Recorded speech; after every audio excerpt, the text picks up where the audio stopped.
नमस्कार, मैं मदन लाल रोलन, प्रवक्ता रसायन शास्त्र, राजकीय पॉलिटेक्निक महाविद्यालय सीकर। आज के अपने लेक्चर का विषय है ऑफ-बो सिद्धांत। ऑफ-बो सिद्धांत किसे कहते हैं और ऑफ-बो सिद्धांत जो है वो रसायन शास्त्र के अंदर कहाँ प्रयुक्त किया जाता है, इसकी क्या आवश्यकताएं हैं, कौन कौन सी आवश्यकताएं हैं जिनको ये पूरा करता है।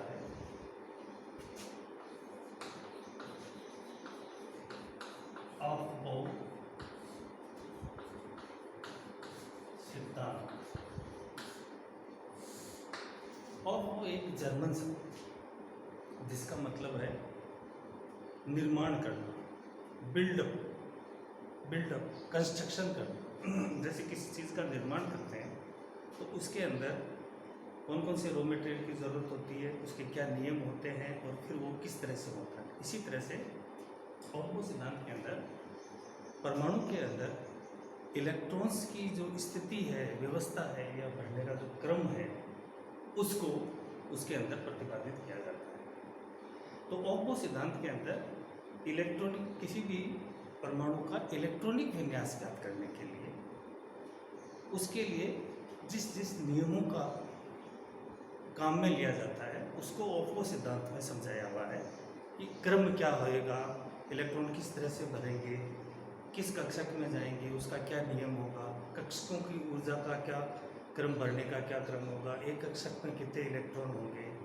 यानी इसको अपन इस तरह से कह सकते हैं कि किसी भी परमाणु का इलेक्ट्रॉनिक विन्यास ज्ञात करने के लिए जिन नियमों का प्रयोग किया जाता है उसको सामूहिक रूप से ऑफ-बो सिद्धांत कहते हैं या ऑफ-बो नियम कहते हैं। अब यहाँ पर ऑफ-बो नियम में देखिएगा, ऑफ-बो नियम का जो मुख्य है वो है यहाँ बिल्टअप और कंस्ट्रक्शन।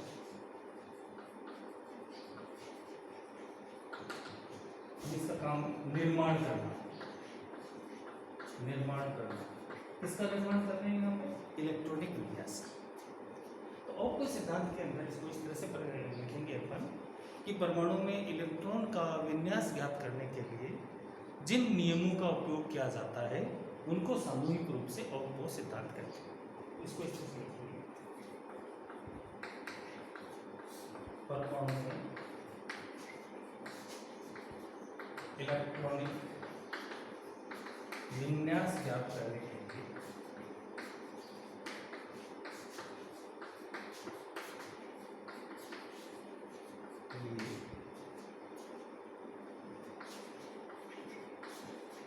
आवश्यक नियमों को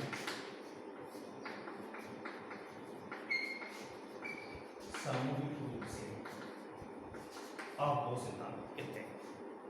अब यहाँ पर देखिए इसमें कौन कौन से नियम सामूहिक रूप से ऑफ-बो सिद्धांत कहते हैं। इसमें सबसे पहले यहाँ पर पाउली का अपवर्जन है,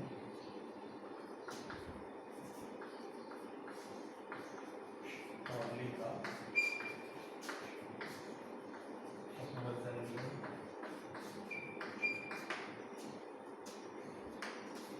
N+LDN।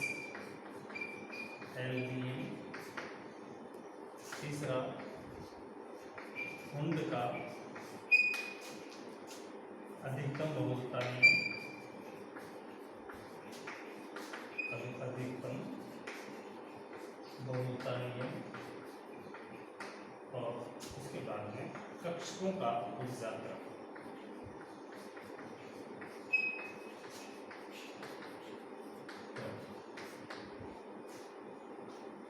ये जो नियम है, इन नियमों की सहायता से किसी भी परमाणु का इलेक्ट्रॉनिक विन्यास ज्ञात किया जाता है। और इलेक्ट्रॉनिक विन्यास के अंदर इन नियमों को अपन काम में लेंगे और इन नियमों को सामूहिक रूप से ऑफ-बो सिद्धांत कहा जाता है।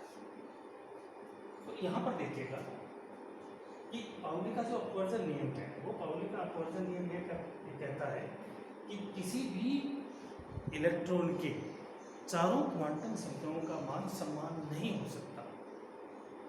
पाउली के अपवर्जन नियम में किसी भी इलेक्ट्रॉन की चारों क्वांटम संख्याओं का मान समान नहीं हो सकता है, क्योंकि एक कक्षक में अधिकतम 2 इलेक्ट्रॉन बनते हैं और कक्षक में जो अधिकतम 2 इलेक्ट्रॉन बनते हैं उनको इस तरह से प्रदर्शित किया जाता है, यानी उनका चक्रण तो विपरीत होगा ही। उसकी मुख्य क्वांटम संख्या बराबर हो सकती है, एक जैसी हो सकती है, द्विदिशीय क्वांटम संख्या एक जैसी हो सकती है, चुंबकीय क्वांटम संख्या एक जैसी हो सकती है, लेकिन उनकी स्पिन क्वांटम संख्या जो है, चक्रण क्वांटम संख्या है, वो एक दूसरे के विपरीत होगी। एक कक्षक में अधिकतम 2 इलेक्ट्रॉन बन रहे हैं, लेकिन दोनों का जो स्पिन है जो अपने एक्सिस पर घूम रहे हैं वो एक दूसरे से अपोजिट डायरेक्शन में, एक क्लॉकवाइज घूम रहा है तो दूसरा एंटी क्लॉकवाइज घूमता है, तो ये अलग होगी। पाउली का अपवर्जन नियम जो है वो ये कहता है कि एक परमाणु के किसी भी 2 इलेक्ट्रॉन्स की चारों क्वांटम संख्याओं का मान समान नहीं हो सकता। तो चारों क्वांटम संख्याओं का 3 का समान हो सकता है, लेकिन चारों का समान नहीं हो सकता। नहीं हो सकता, उसका कारण ये कि स्पिन तो अलग अलग होगा ही। जैसे मान लीजिए एक 2 परमाणु हैं जिनके मुख्य क्वांटम संख्या वही है, द्विदिशीय क्वांटम संख्या भी वही है, चुंबकीय क्वांटम संख्या भी सेम है, लेकिन उनकी स्पिन क्वांटम संख्या जो है, जो प्लस हाफ या माइनस हाफ से दिखाते हैं अपन, वो अलग अलग होगी। इसलिए पाउली का अपवर्जन नियम इस बात को प्रदर्शित करता है कि एक परमाणु में किसी भी 2 इलेक्ट्रॉन्स की चारों क्वांटम संख्याओं का मान समान नहीं हो सकता है। दूसरा n+l रूल जो है, मुख्य क्वांटम संख्या, द्विदिशीय क्वांटम संख्या, इन दोनों का योग करते हैं तो इन दोनों का योग जहाँ कम आता है, इलेक्ट्रॉन पहले उस कक्षक में भरेगा जिस कक्षक का n+l का मान निम्न है, उस कक्षक में, क्योंकि उसकी ऊर्जा कम होती है इसलिए पहले इलेक्ट्रॉन उस कक्षक में भरेगा। तो n+l नियम कहता है कि जिस कक्षक में n+l का मान कम होगा पहले इलेक्ट्रॉन उसमें भरेगा। मान लीजिए कैसा है कि 2 कक्षक ऐसे हैं जिसमें n+l का मान बराबर आ गया, उस स्थिति में इलेक्ट्रॉन पहले उस कक्षक में भरेगा जिसमें n का मान कम है। n+l का यदि 2 कक्षकों का जोड़ का मान बराबर आ रहा है तो इलेक्ट्रॉन उस कक्षक में भरेगा जिसका n का मान कम है, ये कहलाता है n+l।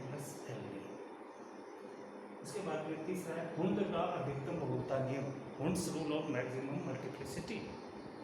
तो हुंड ने जो नियम दिया वो जो है वो p, d, f लोग एलिमेंट्स पर, वो ये कक्षकों पर लागू होता है। और अधिकतम बहुलता का जो नियम दिया है उस नियम में, जैसे मान लीजिए p कक्षक है, उसके अंदर 3 ऑर्बिटल होते हैं, px, py, pz। d के अंदर 5 है, dxy, dy, z, dzx, x², y², dz²। तो इनके अंदर इलेक्ट्रॉन कैसे भरेंगे, क्योंकि इन सबका एनर्जी लेवल समान होता है, लगभग समान मानते हैं, समान होता है, तो इलेक्ट्रॉन यहाँ कैसे भरेंगे। तो यहाँ की स्थिति ये इस तरह से होती है, जैसे मान लीजिए p कक्षक है, इसको ऐसे प्रदर्शित करते हैं, ये px है, ये py है, ये pz। और जैसे मान लीजिए p कक्षक में 3 इलेक्ट्रॉन भर रहे हैं या 4 इलेक्ट्रॉन भर रहे हैं, जैसे मान लीजिए 4 इलेक्ट्रॉन इसमें भर रहे हैं, तो इलेक्ट्रॉन कैसे भरेंगे। एक कक्षक में अभी 2 इलेक्ट्रॉन हो सकते हैं, एक तो ये स्थिति हो सकती है कि 2 इलेक्ट्रॉन तो इसमें आ गए, 2 इलेक्ट्रॉन इसमें आ गए, एक ये स्थिति हो सकती है कि तीनों में एक एक इलेक्ट्रॉन आ गए, फिर एक इलेक्ट्रॉन इसमें हो गया। यहाँ पर हम ये बताते हैं कि यहाँ पर इन कक्षकों के अंदर सबसे पहले हर कक्षक में एक एक इलेक्ट्रॉन रहेगा और उसके बाद में इलेक्ट्रॉन्स की पेयरिंग शुरू होगी।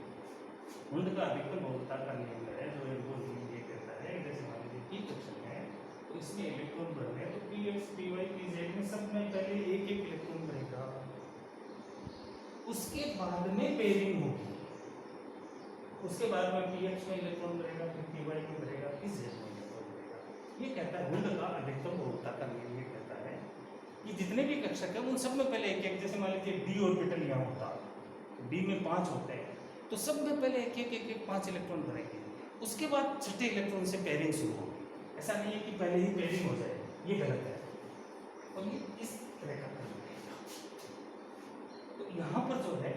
वुंड का अधिकतम बहुलता का नियम ये कहता है कि ये जो पी एक्स है, डी एक्स है, एफ एक्स है, इसके अंदर इलेक्ट्रॉन के बढ़ने का क्रम ये रहेगा कि सब कक्षक में पहले एक एक इलेक्ट्रॉन बढ़ेगा, अनपेयर्ड इलेक्ट्रॉन्स रहेंगे, पैरेलल स्पिन रहेगी। उसके बाद में जब परमाणु क्रमांक आगे बढ़ता हुआ क्रम में होता है तब इलेक्ट्रॉन्स की पेयरिंग होगी। ये कहलाता है वुंड का अधिकतम बहुलता का नियम। उसके बाद कक्षकों के बढ़ने का क्रम क्या होगा, एस पी डी, ये कक्षक है अपने पास में, जैसे एस कक्षक है, पी कक्षक है, डी कक्षक है, एफ कक्षक है। तो सबसे पहले इलेक्ट्रॉन इसमें बढ़ते हैं, सबसे कम ऊर्जा इसकी होती है। पहले एस कक्षक में इलेक्ट्रॉन रहेंगे, फिर पी में, फिर डी में, फिर एफ में। तो जिस कक्षक की ऊर्जा कम होगी सबसे पहले इलेक्ट्रॉन उसमें बढ़ेगा। तो यहाँ पर सबसे कम ऊर्जा इस कक्षक की होती है, पहले इलेक्ट्रॉन एस में बढ़ेगा। एस बढ़ने के बाद फिर इलेक्ट्रॉन्स पी में बढ़ेंगे, पी कक्षक यदि पूर्ण हो गए उसके बाद इलेक्ट्रॉन्स डी कक्षक में बढ़ेंगे, डी कक्षक में यदि पूर्ण हो गए उसके बाद इलेक्ट्रॉन एफ कक्षक में बढ़ेंगे। एस में अधिकतम कितने इलेक्ट्रॉन बढ़ते हैं? 2। पी में अधिकतम कितने इलेक्ट्रॉन आएंगे? 6। डी में अधिकतम कितने इलेक्ट्रॉन होते हैं? 10। और एफ में अधिकतम 14 इलेक्ट्रॉन होते हैं। तो ओप्को का सिद्धांत या और वो नियम जो है वो ये इलेक्ट्रॉनिक कॉन्फ़िगरेशन ज्ञात करने के लिए काम में आता है, जिसमें इन नियमों को अपन साथ में अध्ययन करते हैं और इसको सामूहिक रूप से और वो सिद्धांत या और वो नियम और वो प्रिंसिपल और वो रूल कहते हैं। तो इससे परमाणु में का इलेक्ट्रॉनिक विन्यास याद करने के लिए इसको काम लिया जाता है। इसको कहते हैं औपनिवेशिक सिद्धांत। धन्यवाद।